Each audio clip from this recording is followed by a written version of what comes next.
Ингээд гэр бүлийн 2025 оны аялал эхлэж байна. Манай хотоос 400 км зайтай Албани гэдэг хот руу явж байна. Австралийн одоо давуу тал бол зам байгаа. Зам бол үнэхээр гоё. Ганцхан сайхан замтай. Хашааж явсан зам бол асуудал. Ерөнхийдөө цөлөрхөг манай хотын хувьд бол гэхдээ моджуултыг бол замын хажуугаар маш сайн хийсэн байна. Ийм гоё замаар явсаар байгаа зорьсон одоо эхний хавцлуугаа төгж байна. Ерөнхийдөө бол тэг явж байгаа л гүйц төрөлхийг нэмж хийсэн байгаа нь бол илүү сайхан тавтахтай, аюулгүй байдлыг илүү бий болгож өгч байна гэж харж байна. Нэгний хувьд бол Монголтой эсрэг байгааг та хэд минь харж байгаа байх. Энэ удаа бол бид нар маш сайхан тайван, амарсан маягтай явж шийдсэн байгаа. Нийт бол 4 гэр бүл 20 хүний бүрэлдэхүүнтэй аялж явна. Хүүхэд болон ээж нар байгаа учраас тайван сайхан аялж явна. Эхний цэг бол уулан дээрээс байгалийн сайхныг талдан гарах юм газар ирлээ. За энэ хэсэг амраад эргэн тойрноо сайхан ажиглаа. Бяцлах маягтай зогслоо. Энд нэг мөндөр гоё цамхаг байсан. Манай хүү ороод энэ Парисын цамхаг энэ юу хийж байгаа юм бэ гэд гайхаад асуугаадсэн. Хүүхдүүд нь үнэхээр мэдлэгтэй байдаг болчихжээ. Дараагийн цэг бол энэ нэг Skywalk гэдэг маш гоё тийм чулуу болох нь энд бол ингээд нэг машиныхаа төлбөрийг төлөөд ордог харж байгаа хүн байхгүй. Хүн болгон төлбөрөө төлөөд явнаа. За энд бол маань нөхөр хатан ээж хүү зогсож байна. Хэдийгээр ингээд ууланд байгаа ч гэсэн эргэн тойронд маш гоё тогтчулсан зогсоолыг маш сайн шийдсэн. Нойлын асуудлыг шийдээд маш гоё эмэг зэгцтэй болгосон байна.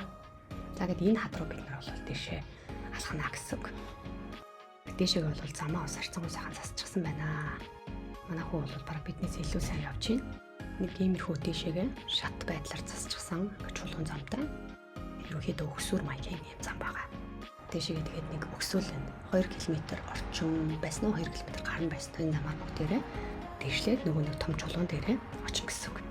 Нилийн ус чардаалгаж байна. Усаа мартцсан ам их цангаж байна. Жохон ус байгаа. Тэрийг хүүдээ хадгалаад ингээд араас нь явж байна. Нөгөө явж чадах болов уу гэж бодож байсан. Нөгөө нэг жоохон хөвгтүүд ээж нар ч юм уу төрүүлээд явцсан байна уу. Ийм гой байгалийн үзэсгэлэнтэй юм чулуун дээр ирлээ. За энийг болохоор одоо том цамхаг гэж нэрлэдэг байгаа. Ийм сайхан сүрлэг байгалийн өргөц тогтож байна. Одоо дэшээ гарна да. За нэг жоохон дээшилж агаад 7 м шатаар өсөх юм байгаа. За ээж бол ингээд дэшээ өгсөд гарч ийн. Чулуунтаа ингээд бахан бариул хийсэн байгаа нь бол дэшээ өгсөд бас илүү хэлбэр аюулгүй болгож өгсөн байна. За ийшээ өгсөн маань бол одоо бидний аяллыг чимсэн бас нэлийн юм дасгал болсон үнэхээр аялын гайхалтай хэсгийг болж чадсан. Бариулаасаа татаж гарч ирсний дараа яг юм хавцал шиг юм орж байгаа. За эндээсээ цаашаа явсны дараа бол тэр 7 м шатаараа дэшээ өгсөн гэсэн. За ингээд дээр нь гараад ирлээ. Үнэхээр сүрдмээр гайхалтай байгалийн дээр сүр хурш гоо үзэсгэлэн бол үнэхээр юм мэдэрч байна. Эргэн тойрноо ингээд бүлээр нарсан ч юм бол үнэхээр гоё. Нэг гоё тарих амрах, сэтгэл амрах тийм мэдрэмжийг авч байна.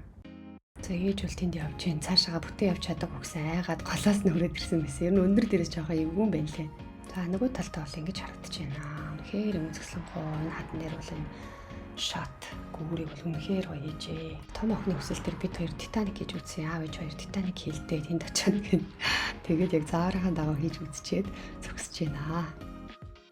Ер нь бол яг өөрийнхөө нүдээр харах, бичлэгээр харах хоёроор бол асар хэцүү байт юм лээ. Энд бол яг ингээд дээрээс нүдээр харж байхад бол вау ямар гайхалтай юм бэ гэсэн мэдрэмжийг бол үнэхээр авч чадсан.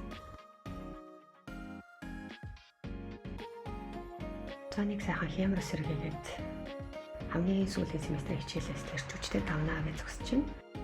Том охин маань ийм өндөр охин болсон. Ээжтэйгээ адилхан өндөр охин. За ингээд охиныхоо зургийг бас дарж өглөө. Дээрээс найзуудтайгаа харж ийн. Ээж бас тэр доош хампуугаа явж ийн. Ер нь жоохон эвгүй. Яг хамгаалалттай учраас бас харьцангуй сэтгэлд аюулгүй санагддаг юм байл. За ингээд өөртөө сороод ирж очихдаа 4 км орчим уул руу алхаад сайхан амраад тайван явж байгаа. Яг зорсон газар болох Албанида орж ирж байна. За Албаны хот маань болохоор ерөнхийдөө бол манай гэрээс 400 км орчим зайтай газар байгаа. Энэ бол маш цэвэрхэн, цэгцтэй, зогсоолууд нь маш гоё. Ер нь бол Австралийн бүхий л газрууд их л гоё гэдэг юм зогсоолн шийдсэн маш цэвэр цэвэр. За бид нар бол маш тулгарч буулаад сахиасан учраас юм өргөжтэй аялагчид зориулсан ийм газрыг олсон. Ерөнхийдөө бол одоо хостелтэй төстэй гэх юм уу? Гаднаа бол ингэж харагдаж байна. Машинаа бол гаднаа зогсоочд юм байна лээ.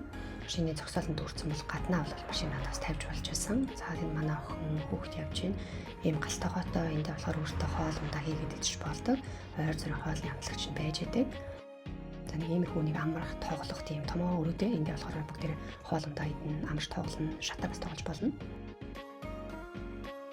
Хүмүүс болохоор танайтайгаа теннисийг тоглож цагийг өнгөрөөсөн. Ерөнхийдөө бол маш гоё цэвэр зэмлэг биш ч гэсэн тийм нэг дээр үеийн Европ стилтэй бас тийм муугүй газар байсан санагцаа. За ингээд эхний өдөр бол ерөөсөө зорсон газартаа ирээд буудалд ороод замаараа 2 зүйлийг үзээд амрах маягтай яваад ирсэн өдөр байлаа. Аялалд маань өнгө нэмж гайхалтай дурсамжийг хамт бүтээсэн нэг найзууд болон гэр бүлийнхэнтэй талархал илэрхийлье.